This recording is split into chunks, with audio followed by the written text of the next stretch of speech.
Warm temperatures. Let's check in with Chief Meteorologist Alana Brophy again. Alana, we're hoping that means our own cherry blossoms here in Utah soon. It's got to be a moment. We just had a late season winter storm, but we know they're coming. We've also seen some of the good videos coming out of D.C. Clear skies with sunshine out there, but we've got snow at Capitol Reef National Park. That doesn't scream spring, but warmer temperatures are on the way. That late season storm now still in the desert Southwest, but it really delivered. Helped send a snowy punch to some of the areas as we look at snowpack. Eastern Utah really did well, and now South Central Utah sitting at 157% of average, and that's due to that system.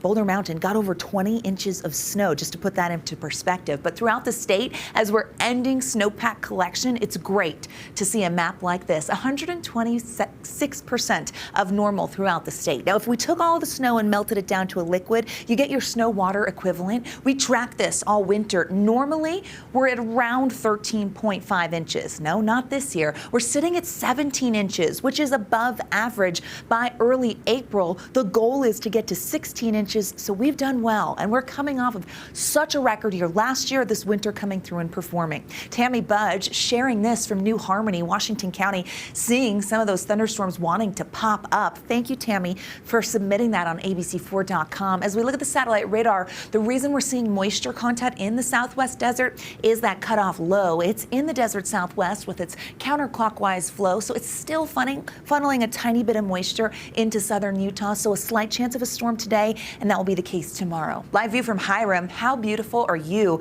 can see the ice coming off of Hiram Reservoir with those clear skies. High pressure in control, 63 degrees. If you're stepping out right now in Salt Lake, 50s on the eastern side of the state. Notice the Wasatch Front with those above average temperatures, really pleasant. 60s along the I-15 corridor. We've hit 70 in St. George. The next several hours, we'll keep those clear skies and the numbers dropping into the 50s. By ABC4 News at 10, we'll be in the low 50s, which will feel fairly mild, especially in comparison to what we were seeing last week. But now the warmth wants to show up. Tomorrow, first day of spring. If you're planning to be outdoors, I can't blame you. It's going to be stunning. We're going to see those 60s yet again. Lots of sunshine, mostly clear in the morning, but clearing out for the afternoon. A beautiful day to kick off the spring season in the Beehive State. There's that high pressure and that low. As we get through the next several days, we're going to eventually see that low, which is weakening, lift a little bit and clear the desert Southwest. That keeps unsettled conditions in southern Utah, but high pressure, really the big weather story for the whole state.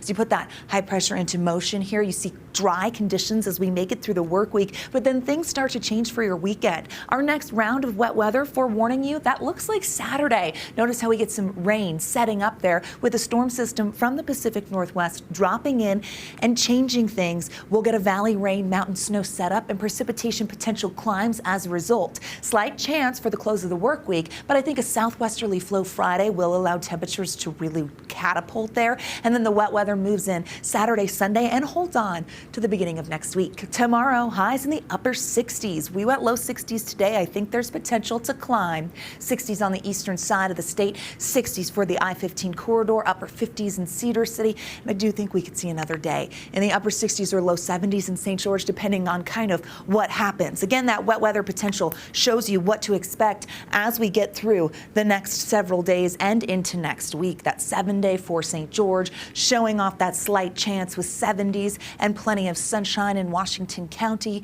The Wasatch Front also has a fairly quiet week, which is going to be lovely. We do see that wet weather making a comeback as we roll into the weekend with isolated to scattered showers. Again, a valley rain, mountain snow setup as of right now. And we don't want that spring snow. We're just welcoming spring in tomorrow, and it's going to be absolutely beautiful along the Wasatch Front. I love a little sunshine, and we're just handing out in handfuls this week. Like lots. I know. Those numbers, all the 60s on the forecast, we like to see it. Pretty.